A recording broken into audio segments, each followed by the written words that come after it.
Hello, मेरा नाम है अभिषेक और स्वागत करता हूं एक बार फिर आपके प्यारे चैनल JR ट्यूटोरियल्स में। एज यू नो, हमने अपना 12th बायोलॉजी का बैच शुरू कर दिया और हमारा 5th लेसन चलने लग रहा है जिसका नाम है origin and evolution of life. ठीक है, हमारे पहले 4 लेसन भी ऑलरेडी कंप्लीट हो चुके हैं और 5th लेसन चल रहा है जिसका मैं आज लेकर आ गया हूं लेक्चर नंबर 3। इसका मतलब ऑलरेडी 2 लेक्चर हमारे चैनल पे अपलोड हो चुके हैं। क्या क्या देखा है अभी तक हम लोग ने लेक्चर में?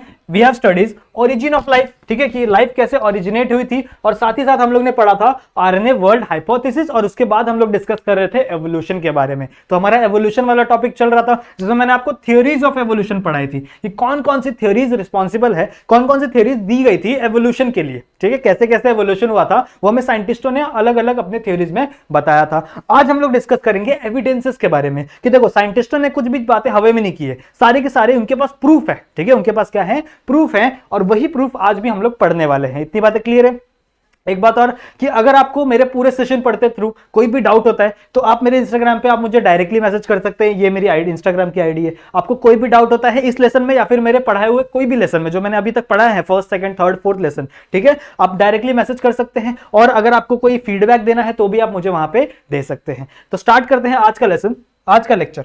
इतनी बातें क्लियर है? आज हम लोग पढ़ेंगे एविडेंसेस, ठीक है, थियोरी एविडेंसेस ऑफ एवोल्यूशन। कौन कौन से एविडेंसेस हम लोग को पढ़ने हैं? देखो, इस लेसन में हम लोग को सबसे पहले पढ़ना है पेलियोंटोलॉजिकल एविडेंस। इसका मतलब क्या है? पेलियोंटोलॉजिकल एविडेंस आप लोग ने पढ़ा होगा, देखा होगा, फॉसिल फ्यूल देखा होगा। ठीक है, कि बहुत सारे ऑर्गेनिजम्स के हम लोग को फॉसिल्स मिलते हैं। ठीक है, जैसे हम लोग ने देखा होगा कि हमको डायनासोर्स की हड्डियां मिली थी। ठीक है, तो आप लोग ने सोचा होगा ना कि कैसे साइंटिस्ट बोल सकते कि यार इतने साल पहले डायनासोर एग्जिस्ट करते थे, कैसे हम बता सकते? क्यों? क्योंकि हमें उन्हें उनके फॉसिल्स मिले हैं। तो ये सारी चीजें हम लोग किसमें डिस्कस करेंगे? पेलियोंटोलॉजिकल एविडेंस में। सो it is also evidence of evolution. ठीक है, और हम लोग बात करेंगे फिर कनेक्टिंग लिंक के बारे में। अब कनेक्टिंग लिंक ही आपके बुक में ब्रैकेट में दिया हुआ है मिसिंग लिंक, बट ये दोनों थोड़े से अलग टॉपिक होते हैं। कनेक्टिंग लिंक और मिसिंग लिंक क्या होता है वो भी हम लोग डिस्कस करेंगे। फिर उसके बाद हम लोग डिस्कस करेंगे मॉर्फोलॉजिकल बारे में। ठीक है, मॉर्फोलॉजी मतलब स्ट्रक्चर। ठीक है, स्ट्रक्चर के बारे में डिस्कस करेंगे। तो स्ट्रक्चर में कौन कौन सी चीजें हम लोग पढ़ने वाले हैं? एक होगा होमोलोगस ऑर्गन के बारे में, सॉरी, होमोलोगस क्या होता है उसके बारे में डिस्कस करेंगे।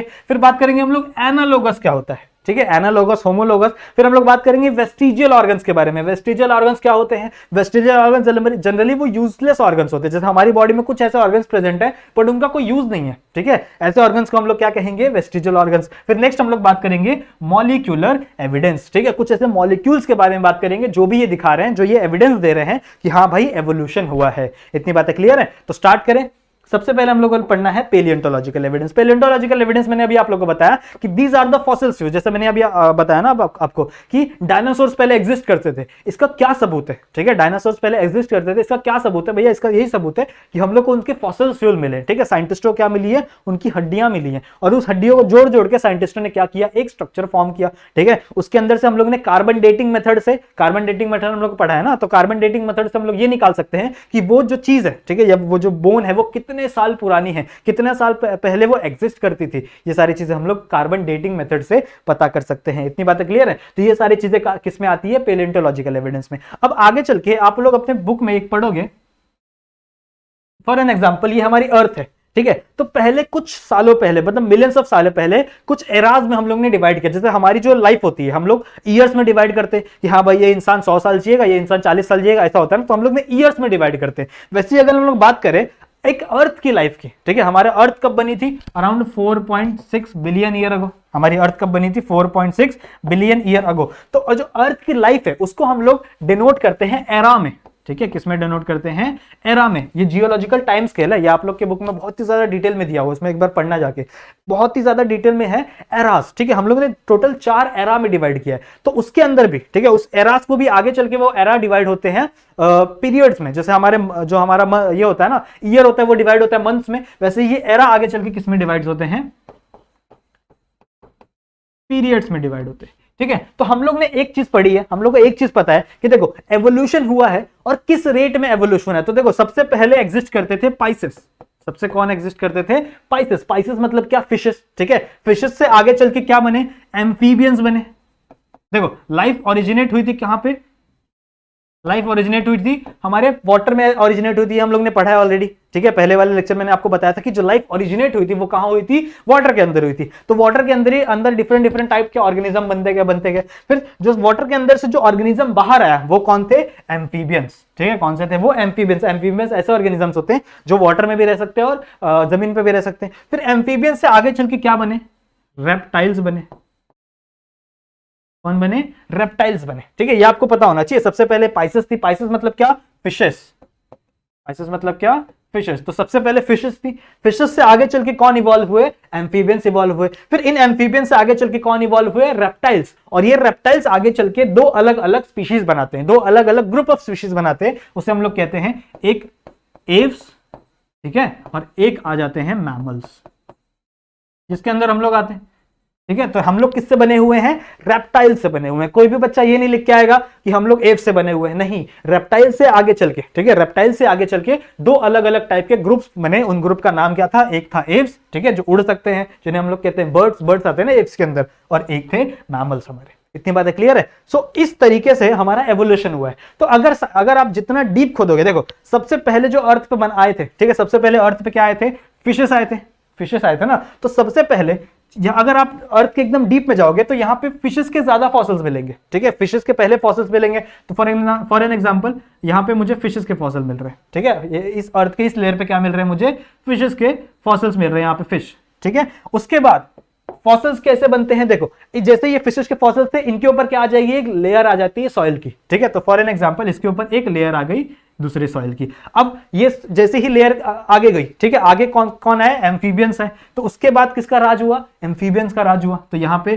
फॉर एग्जांपल कोई एम्फीबियंस आ गया, ठीक है, कोई एम्फीबियन बनाना चाह रहा हूं मैं, समझ जाओ, कोई एम्फीबियन जैसे मेंढक हो गया, क्रोकोडाइल्स हो गए, ये सारे एम्फीबियंस थे। तो उस टाइम के अर्थ पे, ठीक है, उस टाइम के अर्थ पे सबसे कॉम्प्लेक्स ऑर्गेनिज्म कौन था, एम्फीबियन। इतनी बातें क्लियर है। फिर एम्फीबियंस, जब एम्फीबियंस का राज खत्म हुआ तो इनके ऊपर भी क्या आ गई, एक सॉइल की लेयर आ गई। ठीक है, सॉइल की लेयर आ गई, यानी वो दब गए अंदर। उसके बाद किसका राज हुआ, रेप्टिलिया का राज हुआ। रेप्टिलिया कौन थे, अपने डायनासोर्स, पता है ना, डायनासोर्स क्या थे, रेप्टाइल्स थे। तो इसके बाद किसका आया, डायनासोर्स का।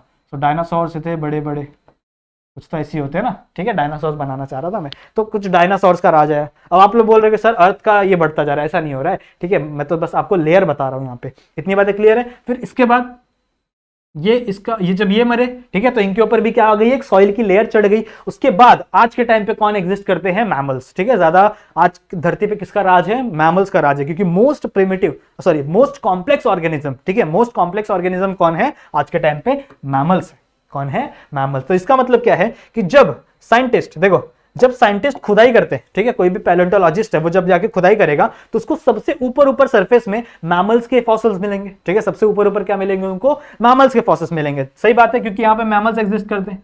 ठीक है, ऊपर मैमल्स एग्जिस्ट करते हैं। फिर जैसे ही वो मैमल्स को जब वो और डीप पे जाएंगे अर्थ के, तो उनको रेप्टिलिया के, ठीक है, किसके, रेप्टिलिया के फॉसिल्स मिलने लगेंगे। फिर वो और जब नीचे जाएंगे और जब अंदर जाएंगे तो उनको किसके फॉसिल्स मिलने लगेंगे, एम्फीबियंस के फॉसिल्स मिलने लगेंगे। इसका मतलब ये प्रूव कर रहा है, देखो ध्यान से देखो, ये फॉसिल्स हमको प्रूव कर रहे हैं कि हाँ भाई, इस टाइम तक धरती पे इन ऑर्गेनिजम्स का राज था। मोस्टली ये ऑर्गेनिजम्स मिलते थे उस टाइम पे हमको। कोई भी मैमल का राज, जैसे फॉर एग्जांपल एम्फीबिया की बात करें, एम्फीबिया की, तो एम्फीबिया के टाइम पे, ठीक है, एम्फीबिया के टाइम पे हमको कोई भी मैमल का फॉसिल्स नहीं देखने मिल रहा। इसका मतलब क्या, कि उस टाइम पे मैमल्स बने ही नहीं थे। इसका मतलब एवोल्यूशन हुआ है। सही बात है, एवोल्यूशन होगा तभी तो ऐसी लेयर फॉर्म होगी। सही बात है। और एक और बात, जैसे जैसे वो अंदर खोदते जा रहे हैं, पैलेंटोलॉजिस्ट जब अंदर खोदे जा रहे हैं, तो उतने ही नंबर ऑफ स्पीशीज कम होती जा रही है। मतलब उनको आउटर सरफेस पे ज्यादा नंबर ऑफ स्पीशीज दिख रही है, ठीक है, बाहर की सरफेस पे ज्यादा नंबर ऑफ स्पीशीज दिख रही है, और जितना अंदर जा रहे हैं उतना ही स्पीशीज का नंबर भी क्या होते जा रहा है, कम हो रहा है। समझ में आ रही है बात। तो दो चीजें हो रही हैं, अगर मैं बात करूं, दो चीजें हो रही हैं। कौन कौन सी, एक नंबर ऑफ स्पीशीज कम हो रही है, ठीक है, नंबर ऑफ स्पीशीज क्या हो रही है, कम हो रही है। आप जितना ही नीचे जाओगे, इसका मतलब क्या है कि जब एवोल्यूशन हुआ था, हमको भी यही हमने भी तो यही सीखा है ओरिजिन ऑफ एवोल्यूशन में, कि पहले एक ही सेल आया था, फिर उस एक सेल से धीरे धीरे इवॉल्व हो के बहुत सारी टाइप्स ऑफ ऑर्गेनिज्म बने। इसका मतलब यह है कि पहले कम स्पीशीज थी, ठीक है, उसके बाद आगे चल के एवोल्यूशन हो के उसके अंदर से बहुत सारी स्पीशीज बनी है। तो नंबर ऑफ स्पीशीज भी हम लोग को इंडिकेट कर रहा है कि हाँ एवोल्यूशन हुआ है। इतनी बातें क्लियर है। फिर साथ साथ टाइप्स ऑफ फॉसिल्स,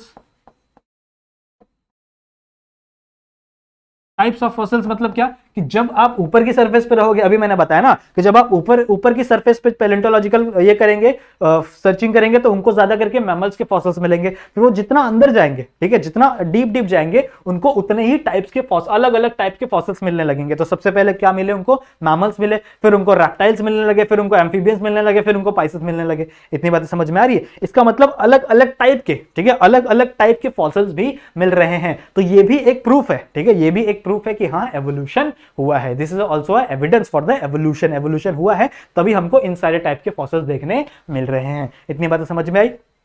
तो पैलेंटोलॉजिकल, आई होप आपको पैलेंटोलॉजिकल समझ में आएगा कि कैसे पैलेंटोलॉजिकल एक एविडेंस बना एवोल्यूशन का। इतनी बातें क्लियर है? फिर नेक्स्ट हम लोग बात करें कनेक्टिंग लिंक की। अब कनेक्टिंग लिंक क्या होता है? जैसा मैंने अभी आप लोग को बताया कि सबसे पहले आए थे फिशेस, फिर इन फिशेस से इवॉल्व कौन हुए? एम्फीबियंस। सही बात है। फिर इन एम्फीबियंस से आगे क्या चले? रेप्टाइल्स बने। सही है। इन एम्फीबियंस आगे चल के क्या बने? रेप्टाइल्स बने। और रेप्टाइल्स से आगे चल के दो स्पीशीज बन गई, एक एव्स की और एक मैमल्स की। सही है, एक एव्स की और एक मैमल्स की। तो क्या ऐसा हुआ होगा कि एम्फीबियन एक रात को सोया होगा, ठीक है, और सुबह उठ के देखा होगा कि बोलेगा अरे मैं तो रेप्टाइल बन गया? ऐसा कुछ हुआ होगा क्या? बिल्कुल भी नहीं। मतलब इसके अंदर धीरे धीरे धीरे ग्रेजुअल चेंज हुए होंगे, ठीक है, धीरे धीरे धीरे।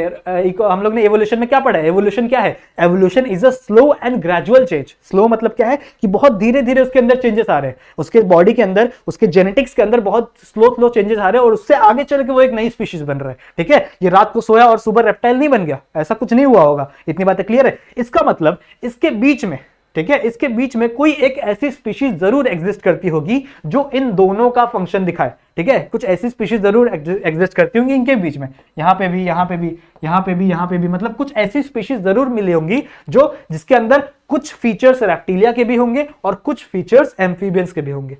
समझ में आ रही बात? ऐसे स्पीशीज को हम लोग कहते हैं कनेक्टिंग लिंक, ठीक है। ऐसे स्पीशीज को हम लोग क्या कहते हैं? Connecting link. जो एक कनेक्टिंग लिंक दिखा रही है दो अलग अलग डिफरेंट ग्रुप ऑफ स्पीशीज के बीच में, ठीक है। अगर मैं आपको बात करूं, अभी ये हो गया कनेक्टिंग लिंक। अब मिसिंग लिंक क्या है? देखो, कनेक्टिंग लिंक तो आपने समझ लिया कि वो स्पीशीज की बात कर रहे हैं जो क्या कर रही, जो शो कर रही थी कनेक्टिंग लिंक बिटवीन दो स्पीशीज। लेकिन अगर वो बीच वाली स्पीशीज, ठीक है, ये जो स्पीशीज है, अगर ये एक्सटिंक्ट हो गई, ये क्या हो गई? एक्सटिंक्ट हो गई, तो अब हम लोग इस स्पीशीज को क्या बोलने लगेंगे? Missing link. मतलब ये जो कनेक्टिंग लिंक था अब वो क्या हो चुका है? एक्सटिंक्ट हो चुका है, और अब हम लोग इसको टर्म दे देंगे मिसिंग लिंक। तो मिसिंग लिंक में आपको सिंपल सा डिफरेंस समझा, ठीक है। अगर स्पीशीज जिंदा है, आज भी मिलती है, तो उसे हम लोग क्या कहेंगे? Connecting link. और अगर ये स्पीशीज एक्सटिंक्ट हो चुकी है तो उसे हम लोग क्या कहेंगे? Missing link. अगर मैं आपको एग्जांपल दूं कनेक्टिंग लिंक का, तो देयर इज एन एग्जांपल जिसका नाम है प्लैटिपस। एक प्लैटिपस नाम का ऑर्गेनिज्म होता है, ठीक है, प्लैटिपस नाम का ऑर्गेनिज्म होता है जो किसके किसके बीच में शो करता है पता है? रेप्टिलिया और मैमल्स के बीच में, ठीक है। रेप्टिलिया और मैमल्स के बीच में कनेक्टिंग लिंक शो करता है। ऐसा क्यों? देखो, मैमल्स का फीचर क्या है? मैमल्स का फीचर है मैमेरी ग्लैंड। जिन ऑर्गेनिजम्स के पास मैमेरी ग्लैंड होगा, ठीक है, जिन ऑर्गेनिजम्स के पास क्या होगा? मैमेरी ग्लैंड होगा, वो किसके अंदर आते हैं? मैमल्स के अंदर आते हैं। मैमेरी ग्लैंड मतलब क्या? मिल्क प्रोड्यूसिंग ऑर्गन, ठीक है, मिल्क प्रोड्यूसिंग ऑर्गन को हम लोग मैमेरी ग्लैंड बोलते हैं। तो जिसके अंदर भी मैमेरी ग्लैंड प्रेजेंट होता है वो किसके अंदर आते हैं? मैमल्स कैटेगरी के अंदर आते हैं। और जो रेप्टिलिया होते हैं, ठीक है, रेप्टिलिया क्या होते हैं? वो उनके पास मैमेरी ग्लैंड नहीं होता, वो अंडे देते हैं, ठीक है, वो क्या होते हैं? Egg producing organism. आप लोगों ने ये देखा होगा कि जनरली जो एग ले करता है, जो ऑर्गेनिज्म एग ले करता है, वो कभी भी मिल्क का प्रोडक्शन नहीं करता, ठीक है। जो ऑर्गेनिज्म एग ले करता है वो कभी भी मिल्क का प्रोडक्शन नहीं करता। तो मिल्क बनाना यानी मैमेरी ग्लैंड होना, ये किसका फीचर है? मैमल्स का फीचर है। और एग ले करना, ये किसका फीचर है? रेप्टिलिया का फीचर है। लेकिन ये जो प्लैटिपस नाम का ऑर्गेनिज्म है, ठीक है, प्लैटिपस नाम की चीज है, ये दोनों काम करती है। ये मैमेरी ग्लैंड भी प्रोड्यूस करती है, साथ ही साथ ये एग भी ले कर रही है, ठीक है। ये क्या कर रही है? एग भी ले कर रही है, देख रहे हो आप? तो इसका मतलब ये एक कनेक्टिंग लिंक शो कर रही है किसके बीच में? रेप्टिलिया और मैमल्स के बीच में। इतनी बातें क्लियर है? सो ये एक एग्जांपल हो गया हमारा कनेक्टिंग लिंक का। अगर मैं बात करूं मिसिंग लिंक का, तो ठीक है, तो एक एग्जांपल दिया आपके बुक में जिसका नाम है, ये हमारा दोस्त जिसका नाम है आर्कियोपेप्टेरिक्स, ठीक है। इसका नाम क्या है? आर्कियोपेप्टेरिक्स। देखो कितना गंदा सा दिख रहा है। ये कनेक्टिंग लिंक शो करता था इसके बीच में? रेप्टिलिया और एव्स के बीच में, ठीक है। किसके बीच में शो करता है? ये रेप्टिलिया और एव्स के बीच में। देखो हम लोग ने इसका पढ़ा और इसके बीच में ये वाला, ठीक है। इसका लिंक कौन शो कर रहा है? ये हमारा दोस्त। ठीक है। अब देखो इसके पास बहुत सारे फीचर्स है। इसके पास देखो एक यहाँ पे नॉब लाइक स्ट्रक्चर है, ठीक है, नॉब लाइक स्ट्रक्चर है, कॉग लाइक स्ट्रक्चर है। ये किसका फीचर होता है? एव्स का फीचर होता है। एव्स के पास होती है ना ये चोंच, ठीक है, चोंच है ना, ये चोंच जैसा स्ट्रक्चर दिख रहा है, लेकिन इसके चोंच में, ठीक है, हम लोग देखो तो यहाँ पे टीथ भी दिख रही है, ठीक है, इसके बीक में यहाँ पे टीथ भी दिख रही है। तो टीथ एक रेप्टिलिया का फीचर है। टीथ कभी भी कोई भी बर्ड्स होते हैं ना, कोई भी एव्स होते हैं, उनके पास टीथ प्रेजेंट नहीं होती। तो अगर मैं बात करूं एव्स के फीचर की, ठीक है, तो एव्स का फीचर मतलब क्या है? इसके पास बीक प्रेजेंट है, चोंच प्रेजेंट है, सही है। लेकिन अगर मैं रेप्टिलिया की बात करूं,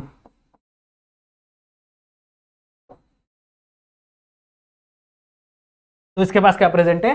टीथ प्रेजेंट है। टीथ किसके अंदर प्रेजेंट है? इसकी बीक के अंदर, देख रहे हो, ठीक है। और देखो इसके पास विंग्स प्रेजेंट है, ठीक है, इसके पास क्या प्रेजेंट है? विंग्स प्रेजेंट है। तो विंग्स किसका फीचर है? एव्स का फीचर है भाई। रेप्टिलिया बहुत कम रेप्टिलिया होते हैं जिनके पास विंग्स प्रेजेंट होता है। सो विंग्स किसका फीचर है? एव्स का फीचर है। लेकिन इसके विंग्स के ऊपर, ठीक है, इसके विंग्स के ऊपर क्या प्रेजेंट है पता है? क्लॉस प्रेजेंट है, और क्लॉस के साथ डिजिट्स भी प्रेजेंट है। क्लॉ मतलब क्या? हाथ, ठीक है, सॉरी फिंगर्स प्रेजेंट है। और फिंगर्स के ऊपर क्या प्रेजेंट है? नाखून भी प्रेजेंट है। आप सोच रहे हो कि कोई ऐसी बर्ड आपके पास है और उसके पास पंजे भी मारे आपको, समझ रहे हो? तो इसके विंग्स के ऊपर ही क्या प्रेजेंट है? क्लॉज भी प्रेजेंट है। तो it is a feature of reptilia. इतनी बातें क्लियर है, ठीक है, इतनी बातें क्लियर है। साथ ही साथ देख रहे हो इसके पास विंग के साथ फेदर प्रेजेंट है, लेकिन इसके पास एक टेल भी होती है। यहां पे नहीं दिखाया गया है, but it also have tail, ठीक है, इसके पास टेल भी प्रेजेंट होती है। जो टेल किसका फीचर होता है? रेप्टिलिया का। और फेदर किसका फीचर होता है? बर्ड्स का, ठीक है, फेदर किसका फीचर होता है? बर्ड्स का फीचर होता है। तो देख रहे हो आप इसके पास एव्स के भी कुछ फीचर हैं, ठीक है, एव्स के भी कुछ फीचर है, साथ ही साथ रेप्टिलिया के फीचर है। अब आप लोग बोलोगे कि सर एक्चुअल में है क्या, ये एव्स है या रेप्टिलिया, ये बर्ड है या कोई रेप्टिलियन है? तो ये है एक्चुअल में बर्ड। किस कैटेगरी के अंदर आता है? बर्ड के अंदर आता है, लेकिन इसके अंदर कुछ फीचर्स आपको देखने मिलते हैं रेप्टिलिया के। सो it is the example of missing link, ठीक है। आज के टाइम पे ये एग्जिस्ट हो चुका है, आज के टाइम पे नहीं मिलता, सही बात है। नेक्स्ट अगर हम लोग बात करें, so next we have to study about morphology. Morphology मतलब फिजिकल स्ट्रक्चर। आपके किसी की बॉडी के अगर फिजिकल स्ट्रक्चर की बात करूं तो उसको मैं कहूंगा मॉर्फोलॉजी। इतनी बातें क्लियर है। तो मॉर्फोलॉजी में हम लोग बात करेंगे सबसे पहला होमोलोगस ऑर्गन, ठीक है, होमोलोगस ऑर्गन की बात करेंगे। सो देखो पहले मैं आपको समझा देता हूं होमोलोगस ऑर्गन के बारे में, उसके बाद हम लोग उसकी डेफिनेशन पढ़ेंगे। देखो अभी मैंने क्या बोला कि रेप्टिलिया से क्या बने? मैमल्स। रेप्टिलिया से क्या बने? मैमल्स बने, सही है, ठीक है। अब देखो जैसे ही मैमल्स फॉर्म हुए, कुछ मैमल्स, ठीक है, कुछ मैमल्स ने क्या किया? कुछ मैमल्स वापस चले गए पानी के अंदर। वापस क्यों बोल रहा हूं मैं? क्योंकि हमारे एंसेस्टर्स भी पानी के अंदर से ही आए थे, ठीक है। हमारा जो ये है वर्ल्ड है, ठीक है, फिशेस है, वो सबसे किसके अंदर बनी थी? पानी के अंदर ही बनी थी। तो हमारे एंसेस्टर्स भी किसके अंदर से आए थे? पानी के अंदर से ही आए थे। लेकिन कुछ मैमल्स वापस किसके अंदर चले गए? पानी के अंदर चले गए, और उन्होंने अपने बॉडी के अंदर चेंजेस ला दिए अकॉर्डिंग टू वाटर, ठीक है। तो उनके हाथ पैर की जगह फिन्स होंगे। तो इसका एग्जाम्पल आपको पता होगा, जैसे whales, whale is a mammal, ठीक है, dolphin, dolphin is a mammal, ठीक है। सो डॉल्फिन एंड वेल्स किसके अंदर चले गए? वापस वाटर के अंदर चले गए। फिर मैं बात करूं, कुछ एयर के अंदर चले गए, एयर वाला एटमॉस्फेयर उन्होंने अपना लिया, ठीक है, एयर वाला हैबिटेट अपना लिया। जैसे बैट, तो बैट उड़ सकता है ना, ठीक है, bat is a mammal. Bat एक मैमल है जो क्या कर सकता है? उड़ सकता है, लेकिन वो किसके अंदर? वो उड़ पा रहा है, सही बात है। फिर अगर मैं बात करूं, कुछ ऐसे ऑर्गेनिजम्स भी थे, ठीक है, कुछ ऐसे ऑर्गेनिजम्स थे जो जमीन पे ही रहना प्रेफर करते थे, जैसे काउज हो गए, ठीक है, बफेलो हो गए, ये सारे ऑर्गेनिजम्स जो है, ठीक है, ये सारे ऑर्गेनिज्म कहां रहने लगे? अब वापस अर्थ पे रहने लगे। तो इन्होंने अपने बॉडी के अंदर, अपने मॉर्फोलॉजी के अंदर बहुत सारे क्या लाए? ये लाए, चेंजेस लाए, ठीक है, अपने मॉर्फोलॉजी के अंदर क्या लाए? चेंजेस लाए, मॉडिफिकेशंस लाए। लेकिन फिर भी इनका जो अंदर का स्ट्रक्चर है, ठीक है, इनके जो अंदर का स्ट्रक्चर है वो सेम होता है सारे मैमल्स की तरह। जैसे अगर मैं बात करूं इनके फिन्स की, ठीक है, डॉल्फिन का फिन जो होता है या फिर वेल का जो फिन होता है वो बहुत ही डिफरेंट होता है, डिफरेंट फंक्शन होता है हमारे से। जैसे मैं फिन की बात करूं तो उसका फंक्शन क्या होता है? स्विम करने के लिए काम आता है। अगर मैं बात करूं ह्यूमन हैंड की, तो ह्यूमन हैंड का फंक्शन क्या होता है? किसी भी चीज को लिफ्ट करने के लिए, कोई चीज पुल करने के लिए, कोई चीज ढकेलने के लिए। अगर मैं काउस के पैर की बात करूं, फोरलिम की बात करूं, ठीक है, तो उसका फंक्शन क्या होता है? नॉर्मली चलने के लिए। इतनी बातें क्लियर है। तो ये तो हो गया फंक्शन डिफरेंट, ठीक है, इनका फंक्शन क्या होता है? डिफरेंट होता है। लेकिन अगर आप स्ट्रक्चर देखोगे, ठीक है, अगर आप बैठ के पंख को काट के ऐसे देखोगे तो उसके अंदर जो स्ट्रक्चर प्रेजेंट है, स्ट्रक्चर इन द सेंस क्या, जो बोन्स प्रेजेंट है वो सारे सिमिलर है, ठीक है। तो इसके अंदर भी बोन का सीक्वेंस सिमिलर है, इसके अंदर भी सिमिलर है, और डॉल्फिन्स के अंदर या जो वाटर के अंदर रहते हैं उनका भी बोन का सीक्वेंस क्या है, सेम टू सेम है। देखो यहां पे दिखाता हूं मैं, ये देखो, ये स्ट्रक्चर देखो, इसके अंदर क्या है, अगर मैं ह्यूमन हैंड की बात करूं तो इस वाले पोर्शन को हम लोग कहते हैं ह्यूमरस, ठीक है, ये वाला पोर्शन होता है ह्यूमरस। फिर आगे चल के दो हड्डी डिवाइड हो जाती है, एक होता है अल्ना और एक होता है रेडियस, ठीक है, ऊपर वाली अल्ना, नीचे वाली एडियस। फिर यहां पे आके क्या होता है, यहां पे जो देखो, यहां पे छोटे छोटे यहां पे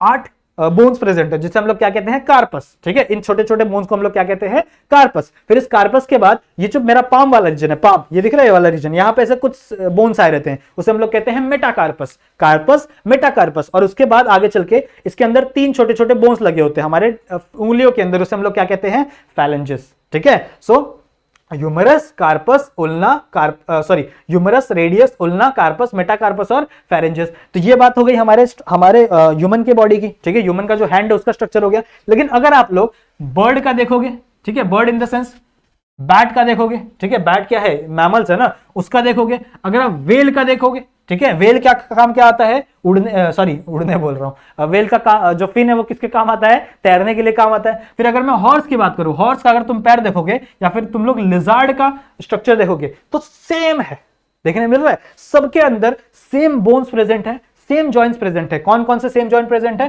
ह्यूमरस प्रेजेंट है, देखो इसके अंदर भी ह्यूमरस प्रेजेंट है, इसके पास भी ह्यूमरस है, इसके पास भी ह्यूमरस है, और इसके पास भी ह्यूमरस है, देखने मिल रहा है, ठीक है। फिर इसके पास भी रेडियस है, इसके पास भी उल्ना है, सबके पास रेडियस उल्ना है, देख रहे हो, और सबके पास क्या है, कार्पस है, मेटाकार्पस है और फेरेंजेस है। मतलब क्या है कि इनका स्ट्रक्चर सेम है, इनका स्ट्रक्चर क्या है, सेम है, और इनका फंक्शन क्या है, वो डिफरेंट है। इसका मतलब ये क्या बता रहे हैं कि ये जो जितने भी ऑर्गेनिजम्स हैं ये कॉमन एंसेस्टर से बिलोंग करते हैं। किससे बिलोंग करते हैं, ये कॉमन एंसेस्टर से बिलोंग करते हैं। कॉमन एंसेस्टर्स मतलब क्या, कि सेम ऑर्गेनिज्म, सेम एंसेस्टर, ठीक है, एक ही पूर्वज थे इनके, उन्हीं से आगे चल के डिफरेंट डिफरेंट टाइप के ऑर्गेनिजम्स फॉर्म हुए हैं। देखो यहां पे क्या लिखा हुआ है, structure gain from common ancestor, ठीक है, ऐसा स्ट्रक्चर जो उनको कहां से मिला है, common ancestor which have same structure, ठीक है, इनका स्ट्रक्चर क्या होगा, सेम होगा, देखने मिल रहा है सबका स्ट्रक्चर सेम है, but might have different function, ठीक है, इनका फंक्शन क्या हो सकता है, चेंज भी हो सकता है और सेम भी हो सकता है, ठीक है, सेम भी हो सकता है। हमको बचपन में क्या पढ़ाया गया था होमोलोगस ऑर्गन के बारे में, कि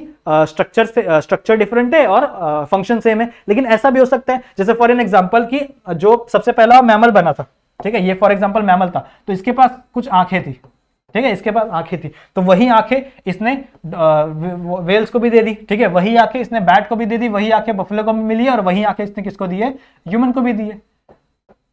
सही बात है। अब सबका स्ट्रक्चर सेम होगा लेकिन फंक्शन भी तो सेम है। सब में आंखों का फंक्शन क्या है, कि चीजों को देखना, ठीक है, आंखों का फंक्शन क्या है, चीजों को देखना। तो ये ये आंख है, ये भी क्या है, होमोलोगस ऑर्गन है, ये भी क्या है, होमोलोगस ऑर्गन है। तो यहां पे जो चीज है, ठीक है, होमोलोगस ऑर्गन फंक्शन पे डिपेंड नहीं करते, it is depend upon common ancestor. ये किस पे डिपेंड करती है, कॉमन एंसेस्टर। अगर किसी भी दो ऑर्गेनिजम्स को कॉमन एंसेस्टर मतलब एक ही एंसेस्टर ने वो ऑर्गन्स दिए हों, सो it is a homologous organ. इतनी बातें क्लियर है, होमोलोगस ऑर्गन। सही है, समझ में आया। नेक्स्ट अगर हम लोग बात करें, एक और एग्जांपल दिया हुआ है यहाँ पे, एक प्लांट का एग्जांपल दिया हुआ है जिसका नाम है बुगनवेरिया और कुकुरबिटा, ठीक है, कुकुरबिटा और बुगनवेरिया आपके टेक्स्ट बुक में दिया हुआ है एग्जांपल। तो जो बुगनवेरिया है, ठीक है, उसके ऊपर यहाँ पे छोटे छोटे थ्रोन्स लगे होते हैं। थ्रोन्स मतलब क्या, कांटे लगे होते हैं, ठीक है। और वही चीज इसके अंदर क्या लगी होती है, देखो ऐसा प्लांट होता है, ये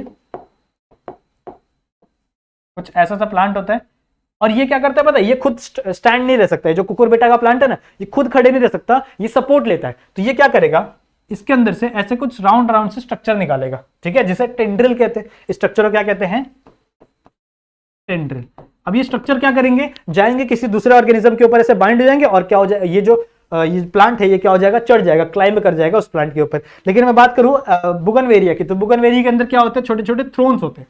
छोटे छोटे क्या डेवलप होते हैं, छोटे छोटे क्या डेवलप होते हैं, थ्रोन्स डेवलप होते हैं। अब ये जो दोनों स्ट्रक्चर है, ठीक है, ये दोनों स्ट्रक्चर है, ये कॉमन एंसेस्टर से आए। किससे आए, देखो नॉर्मली एंसेस्टर्स के अंदर क्या था, इन दो प्लांट के बीच में, ठीक है, यहां पे फॉर एग्जांपल यहां पे ये है स्टेम है, तो इन दोनों स्टेम के बीच में यहां पे एक छोटा सा ऑर्गन डेवलप होता है जिसको हम लोग कहते हैं ऑक्सिलरी बड, ऑक्सिलरी वर्ड, ठीक है। तो यही ऑक्सिलरी वर्ड आगे चल के डेवलप हो गया है एक अलग स्ट्रक्चर में, जिसके यहाँ पे स्ट्रक्चर फॉर्म हो गया, इसका हम लोग क्या नाम दे दिया, टेंड्रिल, और यहाँ पे अलग स्ट्रक्चर बना ले जिसका नाम क्या दे दिया, थ्रोन्स, ठीक है। कांटे बन गए और यहाँ पे क्या बन गया, टेंड्रिल बन गया। तो देख लो सब दोनों के फंक्शन अलग है, कांटों का फंक्शन अलग है, वो अपने आप को प्रोटेक्ट करने का काम आता है, इसका टेंड्रिल का फंक्शन अलग है, ये किसी भी प्लांट के ऊपर क्लाइंब करने का काम आता है, लेकिन ये मिले किससे हैं, कॉमन एंसेस्टर से मिले, एक्सिलरी वर्ड से ही बने हुए हैं ये, सही बात है। सो it is a homologous organ. I hope आपको होमोलोगस ऑर्गन समझ में आ गया होगा, एकदम क्लियर समझ में आ गया होगा, ठीक है। नेक्स्ट बात करें हम लोग एनालॉगस ऑर्गन के बारे में। एनालॉगस मतलब क्या है, स्ट्रिक्टली उल्टा, ठीक है, उसका उल्टा। जैसे हम लोग बात करें जिसका स्ट्रक्चर डिफरेंट होगा, ठीक है, जिसका स्ट्रक्चर क्या होगा, डिफरेंट होगा, बट उनका फंक्शन सेम होगा, उनका फंक्शन सेम होगा। जैसे अगर मैं बात करूं एक बैट का विंग है, ठीक है, और एक बटरफ्लाई का विंग है,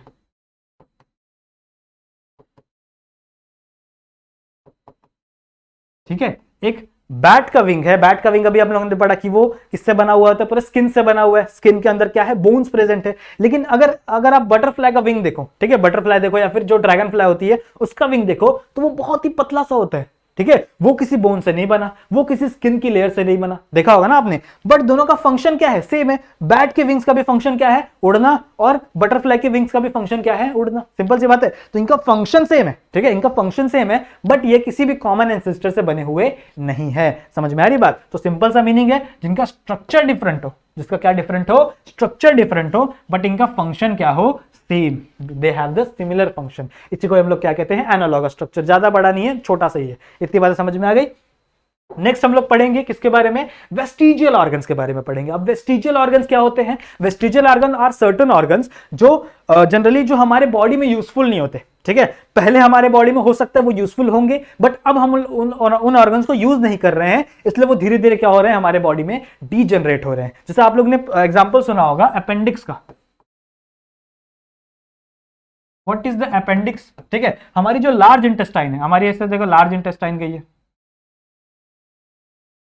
तो लार्ज इंटेस्टाइन गई है और यहाँ पे एनस आता है, ठीक है, हमारा ये एनस आता है यहाँ पे। तो अपेंडिक्स इस लार्ज इंटेस्टाइन के स्टार्टिंग में यहाँ पे एक छोटा सा ऑर्गन लगा था, ठीक है, इस छोटा सा ऑर्गन लगा है, इसे हम लोग क्या कहते हैं, अपेंडिक्स। अब ये अपेंडिक्स क्यों हमारे बॉडी में लगा था, देखो पहले जो हम लोग ऑर्गेनिजम्स थे, पहले जो इंसान थे वो स्टोन एज थे, तो पहले हम लोग को चीजों को पका के खाना नहीं आता था। हम लोग जो भी मीट था, जो भी चीज था, उसको हम लोग कच्चा ही खा जाते थे, ठीक है। पहले हम लोग को पता नहीं था कि भाई इसको पका के अगर आप खाओ, ठीक है, इसको आप बेक करके खाओ तो चीजें ज्यादा इजी होती है आपको डाइजेस्ट करने के लिए। तो अगर आप नॉर्मल मतलब रॉ मीट खाओगे, ठीक है, तो आपकी बॉडी उसको डाइजेस्ट नहीं कर पाएगी, उस सेलुलोज को डाइजेस्ट नहीं कर पाएगी। तो उसको डाइजेस्ट करने के लिए एक स्पेशल स्ट्रक्चर प्रेजेंट होता था, यहाँ पे एक स्पेशल स्ट्रक्चर प्रेजेंट होता था जिसका नाम क्या था, अपेंडिक्स, ठीक है। ये क्या करता था, digest the cellulose, digest the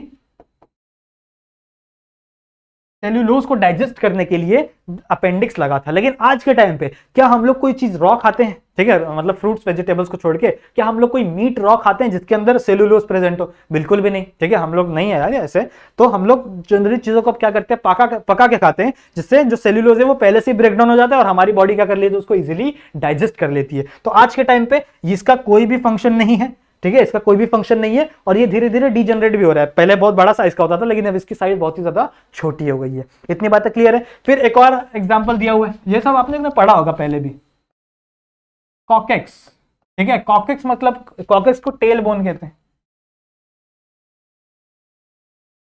हम लोग ने सुना है कि पहले हम बंदर थे, ठीक है, हम पहले बंदर थे, बट ऐसा नहीं है, हम लोग पहले बंदर नहीं थे, ठीक है। जब हम लोग जब आपको ह्यूमन एवोल्यूशन पढ़ाऊंगा ना, तो मैं आपको बताऊंगा, आपको सच बताऊंगा कि हम लोग बंदर नहीं थे भाई, हम लोग कुछ और थे, बंदर हमारे दूर के रिश्तेदार है। तो ऑब्वियसली पहले हमारे पास भी टेल हुआ करती थी, ठीक है, पहले हमारे पास भी क्या होती थी, टेल हुआ करती थी। क्यों? क्योंकि हम लोग पेड़ों पर रहा करते थे, हम घर बना के नहीं रहते थे। बट बाद में जब हमारा थोड़ा ब्रेन डेवलप हुआ तो हम लोग क्या करने लगे, कॉलोनीज बना के रहने लगे और जमीन पे रहने लगे। तो उसके बाद जो हमारी टेल थी, ठीक है, टेल का कोई फंक्शन नहीं हुआ, तो टेल क्या किया, नेचर ने धीरे धीरे डीजनरेट कर दिया। नेचर ने क्या किया, टेल धीरे धीरे डीजनरेट कर दिया। जैसे ही हमारी टेल डीजनरेट हो गई, तो अभी तक हमारे पास टेल तो प्रेजेंट नहीं होती, लेकिन अभी भी हमारे पास हमारा जो वर्टिब्रल कॉलम होता है ना, उसके लास्ट में एक छोटी सी बोन प्रेजेंट होती है, जिससे क्या कहते हैं हम लोग, कॉकेक्स, और वो टेल बोन है। मतलब इट इज द, ये एविडेंस है कि हाँ भाई हमारे पास भी टेल प्रेजेंट होती थी, ठीक है, हमारे पास भी क्या प्रेजेंट होती थी, टेल प्रेजेंट होती थी। लेकिन आज हम लोग उसको यूज नहीं करते, तो वो क्या हो चुकी है, गायब हो चुकी है, लेकिन टेल बोन जरूर प्रेजेंट है, हमारे बॉडी में टेल बोन जरूर प्रेजेंट है। ये कोई भी फंक्शन का ये नहीं है, कोई भी फंक्शन नहीं है इस बोन का, इसीलिए इसको भी किसके अंदर हम लोग कंसीडर करते हैं, वेस्टिजियल ऑर्गन्स के अंदर कंसीडर करते हैं। इतनी बात समझ में आई। साइंटिस्ट ऐसा ही मानते हैं कि कुछ आने वाले 1000 या 1 लाख सालों में ये टेल बोन भी हमारे बॉडी से क्या हो जाएगी, गायब हो जाएगी, एक्सटेंट हो जाएगी। और अगर ये एक्सटेंट हो गई तो हमारी बॉडी बहुत ज्यादा फ्लेक्सिबल हो जाएगी। ज्यादातर ऐसा कहा जाता है कि जो बंदा गिरता है, जिसको चोट लगता है ना एक्सीडेंट में, वो इस टेल बोन के ऊपर ही लगता है, कमर में। अगर ये टेल बोन चली गई हमारे बॉडी से तो वी बिकम मोर फ्लेक्सिबल। ठीक है, और भी मैं बात करूं, और भी बहुत सारे वेस्टिजियल ऑर्गन होते हैं, जैसे विजडम टीथ। ठीक है, विजडम टीथ के बारे में सुना होगा आप लोग ने, अक्ल दंत भी बोलते हैं इसको। जनरली ह्यूमंस जब 23-24 ईयर्स के होते, ठीक है, 23-24 ईयर्स के होते, तब उनको उस टाइम पे दांत आता है। ठीक है, एक छोटा सा उनको टीथ ग्रो हो जाता है उनके लोअर एकदम बैक साइड पे, उसको हम लोग कहते हैं विजडम टीथ। अब इसका कोई मतलब नहीं है। ठीक है, जनरली ऐसा देखा गया कि इस टीथ का भी कोई इतना फंक्शन नहीं है। साथ ही साथ हमारे बॉडी हेयर्स, पहले हमारे बॉडी पे बॉडी हेयर्स बहुत ज्यादा प्रेजेंट होते थे। क्यों? क्योंकि हम बिना कपड़े घूमते थे। ठीक है, बिना हम कपड़े घूमते थे, तो पहले जो हम ये होता था, बारिश हो गई, सर्दी हो गई, गर्मी हो गई, इस चीज को प्रोटेक्ट करने के लिए, ठीक है, इन सारी चीजों से हमारे बॉडी को प्रोटेक्ट करने के लिए ये बॉडी हेयर्स प्रेजेंट होते थे। देखा होगा ना आप लोग ने, भालू, जैसे भालू होता है उसके शरीर पे कितने सारे बॉडी हेयर्स प्रेजेंट होते हैं, वैसे हमारे पे भी होते थे। बट आज के टाइम पे हम लोग कपड़े पहनते हैं, हमारे पास बहुत सारे अलग अलग टाइप के कपड़े होते हैं। ठीक है, वूल्स होते हैं, जैकेट्स होते हैं, ये सारी चीजें हम लोग पहनते हैं ना, तो आज के टाइम पे इसका भी कोई फंक्शन नहीं है। ऐसे बहुत सारे वेस्टिजियल ऑर्गन है, आप लोग अपनी बुक के अंदर पढ़ सकते हैं। समझ में आपको वेस्टिजियल ऑर्गन का कंसेप्ट, यूजलेस ऑर्गन्स। ठीक है, लेकिन ऐसा जरूरी नहीं है कि यूजलेस, हमारे लिए जो ऑर्गन यूजलेस है वो किसी और के लिए भी यूजलेस होंगे, क्या पता वो किसी और के लिए यूजफुल भी हो। ठीक है, इतनी बात समझ में। नेक्स्ट अगर हम लोग बात करें, सो इट इज ऑल्सो एविडेंस। ठीक है, ये भी एक एविडेंस है। कैसे एविडेंस है ये? कि भाई देखो, पहले हमारे पास ये चीजें एग्जिस्ट करती थी, मतलब पहले मेरे पास अपेंडिक्स था। ठीक है, अपेंडिक्स था, इसका मतलब ये शो कर रहा है कि पहले हम लोग रॉ मीट खाते थे, मतलब पहले हम लोग जंगल में घूमते थे, हम लोग रॉ मीट खाते थे। अब धीरे धीरे क्या हुआ, हमारा एवोल्यूशन हुआ। ठीक है, एवोल्यूशन हुआ और हम लोग आज इतने अलग अलग टाइप के ऑर्गेनिज्म फॉर्म हो गए हैं। इतनी बात समझ में आ रही है? अगर मैं बोल दूं कि मैं इंसान जो है वो बंदर से बने हुए, ठीक है, रामापेथिकस से हम लोग बने हुए हैं ना, मंकी से बने हुए, तो जनरली कैसे मेरे पास कौन सा प्रूफ है? क्या मैं देखने गया था पहले? ठीक है, मेरे पास टाइम मशीन है क्या? बिल्कुल भी नहीं यार, अभी तक टाइम मशीन तो इन्वेंट हुई नहीं है। तो क्या है, मेरे पास टेल बोन प्रेजेंट है, तो मैं इससे बता सकता हूं कि हाँ भाई मेरे पास भी टेल हुआ करती थी। इसका मतलब हम भी क्या थे, पहले भी ऑर्गेनिज्म थे। और साथ ही साथ हमारा जो डीएनए है ना, हमारा जो डीएनए और गोरिल्ला का जो डीएनए, वो 99.9% मैच होता है। ठीक है, मैंने तो अभी आप लोगों को बताया था कि ऑल ह्यूमंस का डीएनए 99.9% है ना, बट गोरिल्ला का साथ भी यही है कि हमारा डीएनए और उसका डीएनए बहुत ज्यादा सेम है। ठीक है, उसके अंदर जो प्रोटीन बनते हैं वो हमारे अंदर ही बनते हैं। इतनी बातें क्लियर है? समझ में आ रही बात? So it is also example of evolution. इतनी बातें क्लियर है? Next we have to discuss is molecular evidence. Molecular evidence मतलब क्या, कौन से मॉलिक्यूल्स हमको दिखा रहे हैं एविडेंसेस। तो सबसे पहला मॉलिक्यूल है सेल। इस दुनिया में जितने भी लिविंग ऑर्गेनिज्म है, ठीक है, जितने भी लिविंग ऑर्गेनिज्म है, सब किससे बने हुए हैं? सेल से बने हुए हैं। ठीक है, चाहे ऑर्गेनिज्म प्रोकैरियोटिक हो, चाहे यूनिसेलुलर हो, चाहे मल्टीसेलुलर हो, चाहे जितना भी सिंपल से सिंपल ऑर्गेनिज्म से लेके कॉम्प्लेक्स ऑर्गेनिज्म तक, चाहे कोई प्लांट की बात करो, चाहे कोई एनिमल की बात करो, चाहे वेल की बात कर लो, हर एक ऑर्गेनिज्म किससे बना हुआ है? सेल से ही बना हुआ है। तो ये भी एक चीज शो करता है कि हाँ भाई, एक ऑर्गेनिज्म के पास सेल आया था और वही सेल आगे चल के डिवाइड होती गई और इससे अलग अलग टाइप के ऑर्गेनिज्म बने। साथ ही साथ डीएनए एंड आरएनए। ठीक है, देखो मैंने आपको बताया था कि डीएनए और आरएनए में, अगर आपने प्रोटीन सिंथेसिस पढ़ी है, तो डीएनए और आरएनए में कुछ सीक्वेंसेस होते हैं जिसे हम लोग न्यूक्लियोटाइड कहते हैं। न्यूक्लियोटाइड कहते हैं। तो न्यूक्लियोटाइड कुछ ऐसे से होते हैं, यहां लगे होते हैं। ठीक है, अगर आपने मेरा लास्ट लेक्चर देख पढ़ा होगा तो आपको पता होगा। तो इसके ऊपर कुछ सीक्वेंसेस होती हैं, जैसे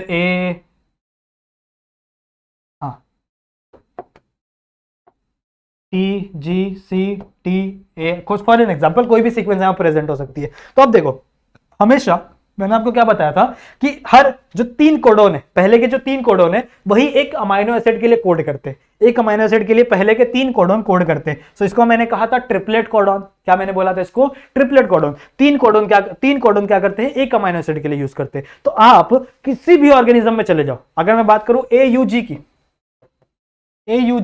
तो AUG अगर ह्यूमन के अंदर मेलानोसाइट के लिए कोड कर रहे हैं, ठीक है, मेलानोसाइट के लिए कोड कर रहा है, तो इस दुनिया में जितने भी ऑर्गेनिज्म है सबके अंदर AUG उसी अमाइनो एसिड के लिए कोड करेगा।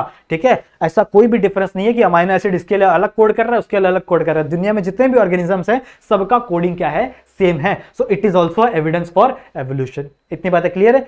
साथ ही साथ जो प्रोटीन्स फॉर्म हो रहे हैं वो भी सेम टू सेम है हर ऑर्गेनिजम्स के अंदर। ठीक है, हर ऑर्गेनिजम्स के अंदर जो भी प्रोटीन फॉर्म हो रहे हैं थोड़े थोड़े से माइन्यूट से डिफरेंट है, बाकी ओवरऑल सब कुछ सेम है। तो भाई ये कैसे सेम है, क्यों सेम है सारे ऑर्गेनिजम्स के अंदर? अगर भगवान ने सबको बनाया है, ठीक है, गॉड क्रिएटेड है, सब गॉड ने सबको क्रिएट किया है, तो अलग अलग बनाना चाहिए ना यार। एक ही साथ एक ही जैसा कैसे बना दिया? तो it is also evidence of evolution. इतनी बात समझ में? सो दिस यहां पे हमारा एविडेंसेस खत्म हो जाता है। ठीक है, एविडेंस खत्म हो गया। नेक्स्ट हम लोग को एक टॉपिक और पढ़ना है, स्पीशिएशन। ठीक है, स्पीशिएशन का मतलब क्या होता है? स्पीशिएशन का नॉर्मल सा मतलब होता है formation of new species, formation of new species. एक स्पीशीज से, ठीक है, एक स्पीशीज से एक दूसरी स्पीशीज बनाना। ठीक है, एक स्पीशीज से एक दूसरी स्पीशीज बनाना। मैंने आपको पढ़ाया था नेचुरल सिलेक्शन में, लास्ट लेक्चर याद करो। नेचुरल सिलेक्शन क्या था? डार्विन ने क्या कहा था कि एक स्पीशीज होगी, उसके अंदर बहुत सारे वेरिएशंस होंगे। ठीक है, उसके अंदर क्या होंगे? बहुत सारे वेरिएशंस होंगे। अब उसमें से कुछ वेरिएशन अच्छे होंगे, गुड होंगे, जो क्या होंगे, आगे ट्रांसफर हो जाएंगे अगले जनरेशन में, लेकिन कुछ अच्छे नहीं होंगे। ठीक है, तो ये जो ट्रांसफर हुए, अब इसके अंदर भी कुछ वेरिएशंस आएंगे, वो आगे ट्रांसफर होंगे। ऐसे ट्रांसफर होते होते होते एक अलग टाइप का ऑर्गेनिज्म फॉर्म हो जाएगा। मतलब पहले जो ऑर्गेनिज्म था उससे टोटली डिफरेंट एक अलग ऑर्गेनिज्म फॉर्म हो जाएगा। इस चीज को हम लोग क्या कहते हैं? स्पेसिएशन। मतलब एक स्पीशीज से दूसरी एक नई स्पीशीज फॉर्म होना। ठीक है, एक स्पीशीज से दूसरी एक नई स्पीशीज फॉर्म होना, उसी को हम लोग क्या कहते हैं? स्पेसिएशन। इतनी बातें क्लियर है? अब स्पेसिएशन दो टाइप के हो सकते हैं। कौन कौन से दो टाइप के हो सकते हैं? एक होता है एलोपेट्रिक और एक होता है सिम्पैट्रिक। ठीक है, दो टाइप के होते हैं, एक होता है एलोपेट्रिक और सिम्पैट्रिक। बहुत इजी है, इधर आओ समझते हैं। देखो, सबसे पहले हम लोग पढ़ेंगे एलोपैट्रिक के बारे में। ठीक है, ये कैसा स्पीशीएशन है, कैसे ये स्पीशीज क्रिएट हो रही है? देखो, इसमें हम लोग क्या करेंगे, दो स्पीशीज के बीच में कोई फिजिकल डिस्टेंस ला देंगे। ठीक है, दो स्पीशीज के बीच में क्या ला देंगे हम लोग? फिजिकल डिस्टेंस ला देंगे। तो अब फॉर एन एग्जाम्पल एक स्पीशीज यहां रहती थी। ठीक है, फॉर एन एग्जाम्पल ये एक स्पीशीज है, यहां रहती थी। अब ये एरिया फॉर एग्जाम्पल टूट के दो एरिया बन गया। ठीक है, ये एरिया क्या हो गया? टूट के दो एरिया बन गया। तो अब क्या हो गया? इन्वायरमेंट चेंज हो गया। ठीक है, इन्वायरमेंट क्या हो गया? चेंज हो गया। इन्वायरमेंट चेंज होने की वजह से यहां पे अलग टाइप के फूड ग्रो होंगे, यहां पे अलग टाइप के फूड ग्रो होंगे। तो ये वाला ऑर्गेनिज्म इस टाइप के फ्रूट खाएगा तो उसके अंदर अलग चेंजेस आएंगे, उनके अंदर रिप्रोडक्शन होगा, उनका अलग चेंजेस, अलग म्यूटेशन आएगा। इधर जो रिप्रोडक्शन हो रहा है ये क्या आइसोलेट हो गया ना, ये लोग वापस इसके अंदर नहीं जा रहे। सो ये क्या हो गया? यहाँ पे अलग स्पीशीज फॉर्म हो जाएगी, नई नई स्पीशीज फॉर्म हो जाएगी। तो बाद में, ठीक है, कुछ साल बाद, कुछ लाख साल बाद ये दोनों अलग अलग स्पीशीज फॉर्म हो जाएगी। इसको हम लोग क्या कहते हैं? एलोपैट्रिक। एलोपैट्रिक अगर मैं एग्जांपल दूं तो एक एग्जांपल है ग्रैंड कैनन स्क्विरल। ठीक है, ग्रैंड कैनन का स्क्विरल का एग्जांपल है। देखो, एक स्क्विरल थी, ठीक है, एक नदी था, एक ऐसे करके एक नदी थी। ठीक है, जिस नदी का नाम था ग्रैंड कैनन, इसलिए इनका स्क्विरल्स का नाम भी ग्रैंड कैनन पड़ा। तो यहां पे कुछ स्क्विरल्स रहते थे। ठीक है, यहां पे कुछ स्क्विरल्स रहते थे और इस साइड भी कुछ स्क्विरल्स रहते थे। ठीक है, दोनों साइड क्या रहते थे? कुछ ना कुछ स्क्विरल्स रहते थे। अब ये नदी पहले इतनी ज्यादा गहरी नहीं थी, तो ये स्क्विरल्स इधर से उधर होते जाते थे और अपना रिप्रोडक्शन भी करते रहते थे। मतलब यहाँ के स्क्विरल्स इससे भी रिप्रोडक्शन कर लेते थे और यहाँ वाले इससे भी रिप्रोडक्शन कर लेते थे। कुछ टाइम बाद क्या हुआ? कुछ टाइम बाद ये जो नदी है ना, ये बहुत ही ज्यादा गहरी हो गई। ठीक है, नदी क्या हो गई? बहुत ही ज्यादा गहरी हो गई। तो समझ लो, ये इनके बीच में खाई बन गई। ठीक है, बहुत ही गहरी, और नदी अब यहां से फ्लो हो रही है। नदी क्या हो रही है? बहुत ही गहरी।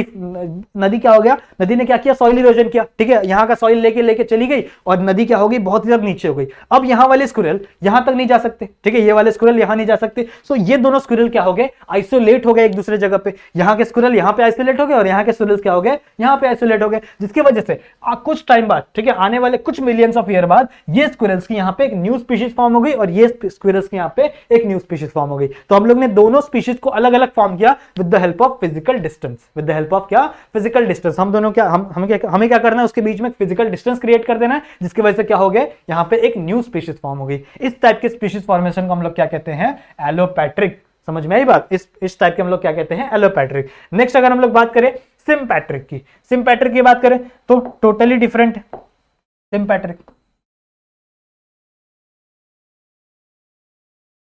सिम्पैट्रिक टोटली डिफरेंट है। क्या है उसमें? हम लोग ने फिजिकल, अभी हम लोग ने एलोपैट्रिक पढ़ा ना, तो उसमें हम लोग ने क्या किया? फिजिकल डिस्टेंस क्रिएट कर दिया, फिजिकली क्या कर दिया? दोनों को अलग अलग कर दिया। इसके अंदर हम लोग को फिजिकली अलग नहीं करना है, ठीक है। देखो हुआ क्या था इसमें, किसका एग्जाम्पल हम लोग को पढ़ना है? एप्पल मैगेट्स का, ठीक है। कुछ छोटे छोटे बैक्टीरिया होते हैं जिसको हम लोग क्या कहते थे? Apple maggots. क्यों कहते थे अभी मैं बताता हूं। देखो अमेरिका में बहुत टाइम पहले अमेरिका में एक प्लांट हुआ करता था, ठीक है, एक प्लांट हुआ करता था, और इस प्लांट के ऊपर फ्रूट्स आते थे। इस प्लांट के ऊपर क्या आते थे? फ्रूट्स आते थे। तो इसके ऊपर कुछ फ्लाइज होती थी, ठीक है, कुछ छोटी छोटी फ्लाइज होती थी, वो इसके ऊपर रहती थी, ठीक है, इसके ऊपर रहती थी। बट अराउंड 200 ईयर्स पहले, ठीक है, 200 साल पहले यहाँ पे अमेरिका के अंदर एप्पल के पेड़ इंट्रोड्यूस किए गए। पहले अमेरिका के अंदर एप्पल के पेड़ नहीं होते थे, तो यहाँ के लोगों ने एप्पल के सीड लगे गए और अमेरिका के अंदर क्या किया? उसको जर्मिनेट कर दिया। तो कुछ टाइम बाद, ठीक है, कुछ टाइम बाद यहाँ पे एक एप्पल का ट्री उगा दिया इन्होंने। क्या किया? एप्पल का ट्री उगा दिया। अब देखो ये दोनों ट्री एक साथ रह सकते, आजू बाजू रह सकते, हम लोग ने दोनों ने फिजिकल बैरियर क्रिएट नहीं किया। तो ये जो छोटे छोटे यहाँ पे मॉथ थे, ठीक है, जो छोटे छोटे यहाँ पे मॉथ थे, ठीक है, इसमें से कुछ उड़ के इस वाले प्लांट पे आ गए, कुछ उड़ के कहां आ गए? इस दूसरे वाले प्लांट के अंदर आ गए। तो यहां पे कुछ आ गए, ठीक है, कुछ उड़ के यहां पे आ गए। अब ये वाले जो बीज थे, ठीक है, ये वाले जो इंसेक्ट्स थे वो इसी प्लांट के ऊपर रहेंगे। इधर ही ये लोग एप्पल खाएंगे, इसमें जो एप्पल फॉर्म हो रहा है यहाँ पे, ये लोग इसी को कंज्यूम करेंगे और ये लोग यही रहेंगे। बाकी जो बचे हुए ये वाले बीज है, इनको एप्पल नहीं पसंद, तो इनको एप्पल नहीं पसंद, तो ये क्या करेंगे? इसी पे रहेंगे, ये लोग इस प्लांट के ऊपर रहेंगे। अब देखो जब ये वाले क्या होंगे, इसका जो रिप्रोडक्शन है वो इसी पेड़ पे होगा, इसी के मेल और फीमेल यहीं पे रिप्रोड्यूस हो जाएंगे, और उसके फीमेल, मेल और फीमेल अलग रिप्रोड्यूस होंगे। इनके जो आने वाली न्यू जनरेशन है, आप देखो इनको ये वाले फॉर एग्जाम्पल इसकी बात हो रही, तो इनको एप्पल पसंद है, तो इनके आने वाली जो नेक्स्ट जनरेशन है उनको भी क्या पसंद होगी? एप्पल ही पसंद होगी, उनको इसका टेस्ट नहीं पसंद आएगा। समझ में आ रही बात? तो आगे चल के कुछ 200 ईयर में, कितने?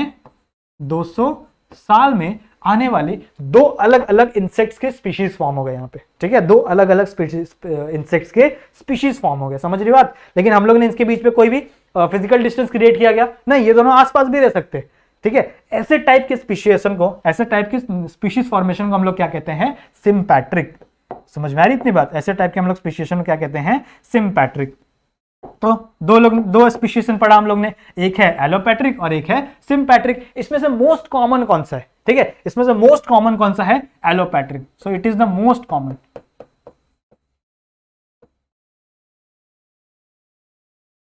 समझा? ठीक है, समझ में आया स्पीशीएशन क्या होता है, कौन कौन से टाइप के स्पीशीएशन होते हैं? इजी है, समझ में आ गया, बहुत बढ़िया। ठीक है, कौन कौन सी चीजें अभी हम लोग ने पढ़ ली? ध्यान दो, कौन कौन सी चीजें अभी हम लोग ने पढ़ ली? वी स्टडीड, कहां तक पढ़ लिया हम लोग ने? एविडेंसेस के बारे में पढ़ लिया, और एक टॉपिक पढ़ लिया हम लोग ने स्पीशिएशन का। ठीक है, अब इसी के अंदर हमें एक टॉपिक और पढ़ना है, हार्डली विंडबर्ग प्रिंसिपल। छोटा सा प्रिंसिपल है, वो भी खत्म हो जाएगा, नेक्स्ट लेक्चर में पढ़ा दूंगा, और उसी लेक्चर में हम लोग स्टार्ट करेंगे ह्यूमन एवोल्यूशन। तो आई होप ये वाला जो टॉपिक है नेक्स्ट लेक्चर में खत्म हो जाए। ठीक है, आई होप आपको ये वाली चीजें पसंद आई होंगी, इस लेक्चर ये लेक्चर आपको पसंद आया होगा। ठीक है, अगर आपको पसंद आया लेक्चर तो वीडियो को लाइक जरूर से करना, ओके, चैनल को सब्सक्राइब जरूर से करना, और बेल आइकन को भी ऑल पे सेट कर लेना। तो मिलते हैं नेक्स्ट वीडियो में, तब तक के लिए कीप स्टडीइंग।